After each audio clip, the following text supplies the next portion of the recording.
I brought a sweater too, just in case. We will not be here long enough for you to need a sweater, I hope. You should probably touch wood after you say a thing like that. I swear, this room. Yeah, famous last word. Jeez. Actually, I'm going to pull it up right now.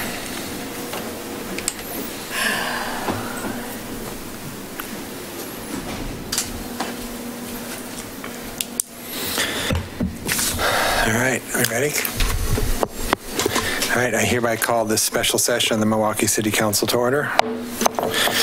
We will basically have one item on the agenda tonight, and that's a discussion of the construction documents, cistern feasibility, and provide next steps on the library ballot measure. So this will be done all by Layla. Yes. Well, good evening, Mayor, Councilors. Layla Aman, City's Development Manager, also the project manager for the construction of the Milwaukee Leading Library. So tonight's agenda is really focusing on giving you a process update. So want to get folks up to speed with where we are there. And then last time we met, we had discussed going out to do a survey to discuss some of the proposed ballot measure language. So I want to give you an update on the survey results, some of the fine points from that. And then give you an update as well on where we are at the 50% construction documents update, give you a sense of where we are with the cistern, and talk about next steps. So given that, just for the folks at home, just to remind us where we are, today we are reviewing our polling results. We reviewed language on July 17th. We met with the library task force last night, presented similar information to them as well. And just one brief change is, and you'll see when I go through the survey results, that we no longer feel it's necessary to have an additional meeting on August 7th. And we will be bringing you, or recommending tonight that you move forward with the language that we have proposed, and we'll be bringing that to you for you to consider as a referral on the 14th for the ballot. So that meeting will go away. So the next time we see each other will be on August 14th. So that's a study session? We're converting that to a regular session? We have created one special portion of the meeting just for this referral. Okay. Yeah. Thank you. All right. So just to remind folks, this was the language that we discussed and put out for survey. So just the caption confirming the expenditure of previously authorized library bond funds. The key question, shall the city be authorized to use existing library funds to renovate or rebuild the Leading Library? This is the language that we tested. I won't read through all of this, but this was the summary that we agreed upon at our last meeting. So just to give you a sense of the methodology, we took a statistically significant sample of registered voters in the city of Milwaukee. We conducted 400 interviews, modeling what we thought was a likely November 2018 electorate. This was conducted over a period of 4 days. It was done via online as well as via landline and cell phones. So basically, given the draft ballot language that we just showed, we have more than 4 in 5 voters offered support. So we saw an 82% total of that sample in support of the measure as written, which is really pretty great. We also asked folks, really wanted to get a sense of how people felt about constructing a new library versus a rebuilding of the new library. And overwhelmingly, folks felt that we should build a new library that fits our community's needs. We saw 64% of respondents supporting that.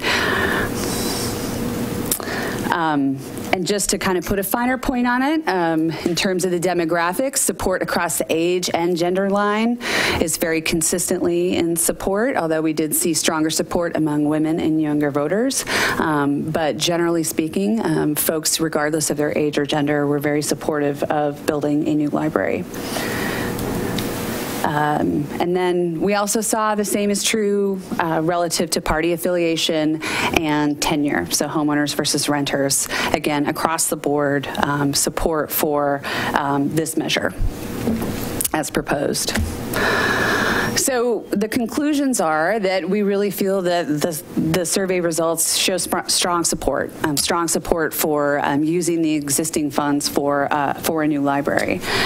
7 in 10 backed the initial proposed measure, and the more information we gave to them, the more support that was revealed through this survey.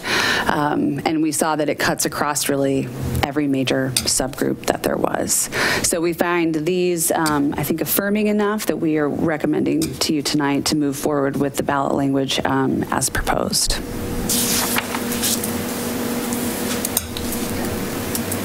Barring any questions, I can move on to the cost update. So we received a cost update from our partners, our design team, Swinnerton and Hacker. The first thing I want to start with is a cistern. If you'll recall, we did do what we call an ad alternate. So we did construction documents for the building as is, and we did an alternative looking at the cistern. This was in response to both your concerns and the Planning Commission's concerns about stormwater. We wanted to see if we could utilize a portion of the existing foundation in order to accommodate additional stormwater detention. We wanted to really understand what the impacts would be both on the structure as well as the cost. The cost has come back at $500,000, and staff is recommending that we do not move forward with this option. We don't believe the cost benefit is in line. So with that kind of price tag, and because we already meet our existing stormwater standards, we feel comfortable with moving forward without a cistern alternative. To give you a sense just kind of historically where we have been and where we intend to go with the project, if you'll recall, back in November, we presented our schematic design cost estimate. It was $8.4 million. We came back to you with our design development, which is a more refined version of schematics, and that number was $8.061 million. And then our 50% construction document estimate that we got last week was $8.67 million. A number of factors influenced that, from brutal escalation, to be quite honest with you, as well as some structural components that we are now looking at refining. So we have some recommendations on how we move forward to get us to a project that we can build. We're looking at both simplifying the structure, and I'll talk a little bit about that, and reducing the square footage, and we have a few other study items that we'll be looking at as well. What we're looking at here is, so you can see the initial sort of chevron shape, is that we're recommending that we reduce some of the square footage in the northern portion of the building, that we reduce the line to the east, which is here, to make sure that we are well out of the critical root zone, and that any changes that occur along Harrison allow us to stay within a type 2 planning process, so that keeps us efficient and on track to keep the project moving forward with the schedule that we currently have. And so that's the recommendation of the design team and of staff as well, is that we move forward with those changes. It's the yellow scribble. Oh, pardon me. So I'm trying to find a pointer. So the yellow is, those are areas, so if it's inside of kind of a blocked line, because there's yellow scribbled all around, those are the areas that we're proposing to reduce the buildings. So you'll see on the eastern portion, it sort of tips in a little, and it comes in a little bit from Harrison. And then on the north end, we're proposing that we move that wall in the north further south. But the yellow otherwise? It's just, oh, here it is. So thank you. So anything inside here.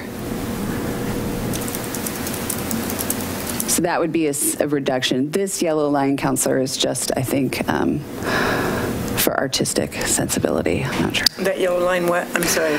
This yellow line is just, I think, to outline and highlight the. So if you can get up. Vanna, this, okay, yeah. So I think this is for, so this is the reduction area inside of here. And I think this is just to highlight the the outline of the building. So this is where we're proposing a reduction, and then right here as well. So the yellow on the left and this little corner on the bottom right mean nothing other than artistic? This here is just, I think, outlining, this is a stormwater planter that we're putting in. Yeah. Yeah, that's my understanding. Anyone can, yeah. Okay. None of the architects are here.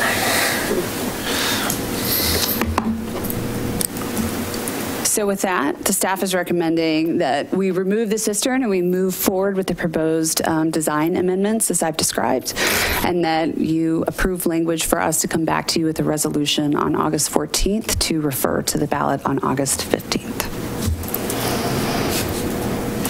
So what did the task force last night have to say? Well, I feel that we had general support. I think that there was an understanding of the cost implications. We're in a really tough market. We're not the only ones experiencing this. So I think generally folks were supportive.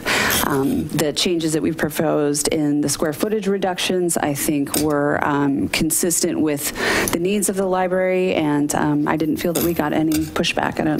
There was some, there was some good questions about uses and where if you go back to the footprint, what those reductions would mean in terms of services. And so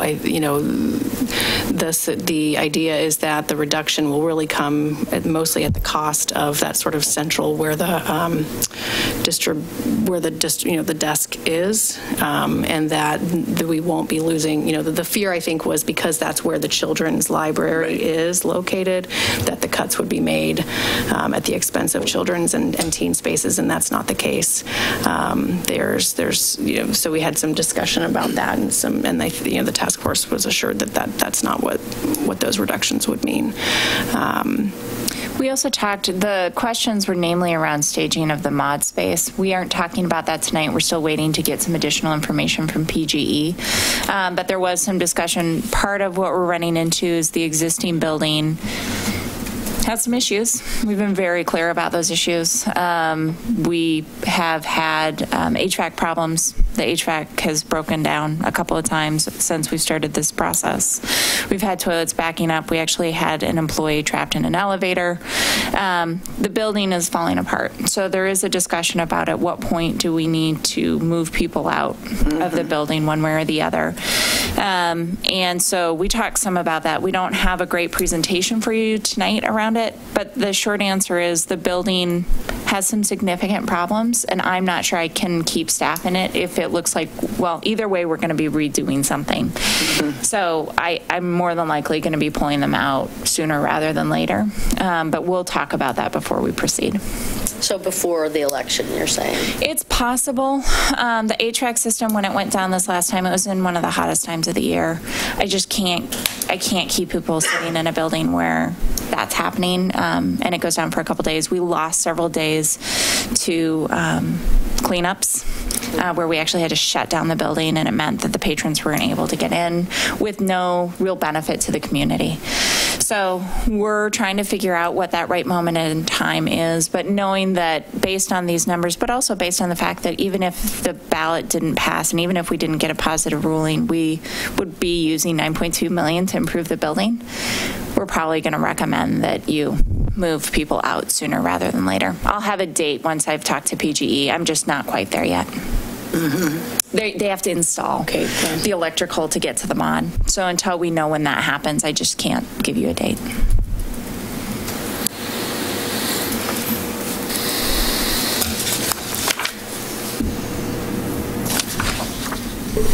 And so we're not talking about our legal actions? We're only talking about these two things? So the legal actions, we'll be in court next week.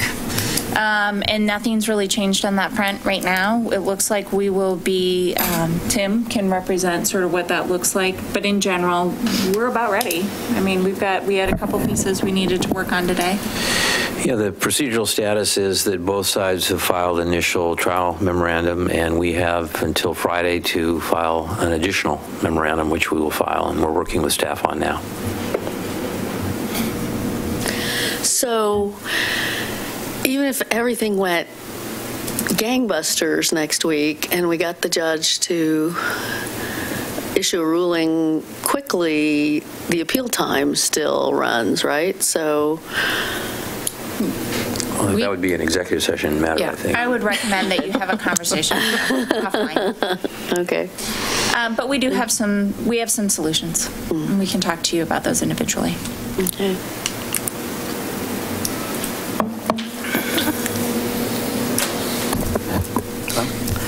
I'll say that it's frustrating and disappointing that every time we come here, we've lost a little square footage, but I also recognize that in this market with construction costs, they are what they are, and that is out of our control.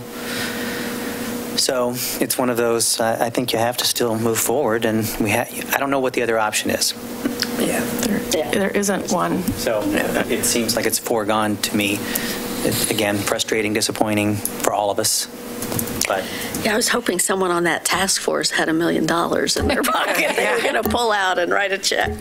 Important to keep in mind, too, Wrong task force. if we approve these changes with this reduction, we're still 1/3, again, larger than we already are right now. Right. So It's a 50% You are. increase. that's You're going from a really 12,000 good to size. It's a nice size. Yeah. And it gives you a building, and I have to be honest, with the way we're escalating right now, the longer it takes, the more it costs, the less likely it Exactly. is that I can construct. I really appreciate, this has been hard on all of us, but in some ways it's hardest on the people closest to the library. And I really appreciated Katie coming to the table this last week and helping us make some hard decisions about how to do this. And she was clear about the things that she needed, that she committed to the community when the bond was out. Those are the things that we're protecting, which are the children's area and the teen room. And we also felt like there was a community space that was promised to the community that we're also protecting in this. So the size of the community room will not be shrinking in this discussion. But it means you're losing some seating area, you're losing some stacks. It's not ideal. And it was a hard decision for the staff. So I really appreciated Katie coming to the table on that.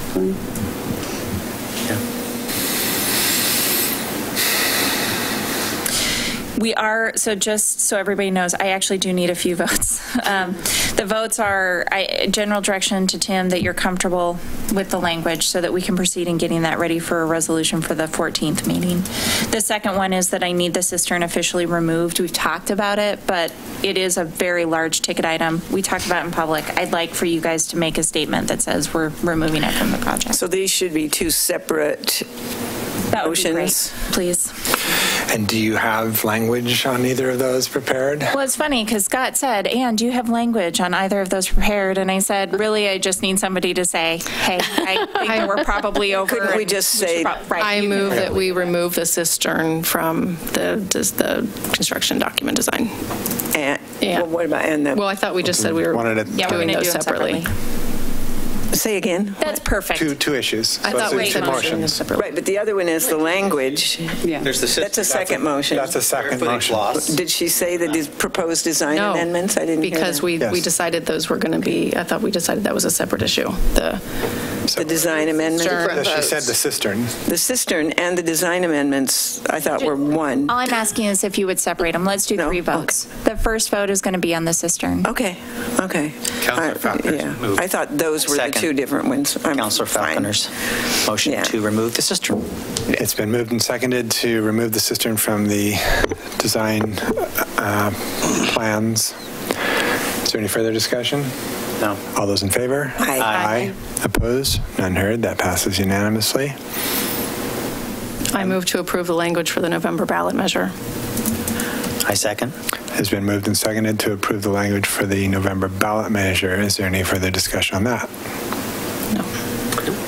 All those in favor? Aye. Opposed? None heard. That passes unanimously. And then If you guys are interested in the design component, that's great, but the reality is we're going to keep working on it. We have to get it to budget. What you've seen tonight is in general what we're proposing to do. We may have some minor modifications. I don't expect it, but we'll be working with William over the coming weeks to make sure that we get it to the price tag that we can afford. You won't see much different, but if you do, we'll be in touch and we'll have the discussion at that time. In general, this puts you in budget, so I don't need an approval, but I don't see anybody overly emphatic that I have to go make up $1 million. So I don't think I can, just so we're clear. I don't have that money. We just don't have that capability. We don't. And I did look at the general fund to see if there were funds that we could move. And the reality is it was a tight budget year. We were very clear about that during the budget cycle. And in order to do that with the number of CIP projects, I'd just be putting too many projects at risk that are other priorities of the city. So I'm good with those two motions, but are there any other questions, or this might be the shortest meeting we've had literally all year? It's only because we've had like 5 meetings this month. So. No, really, we've only had 4, right? Okay, then thank you. Everybody good? Yeah. All right. I would entertain a motion to adjourn. I move to adjourn. I'll second. It's been moved and seconded to adjourn. All those in favor? Aye. Aye. We are adjourned. Thank you. Good job. Thanks. Councilor Beatty, if you would like.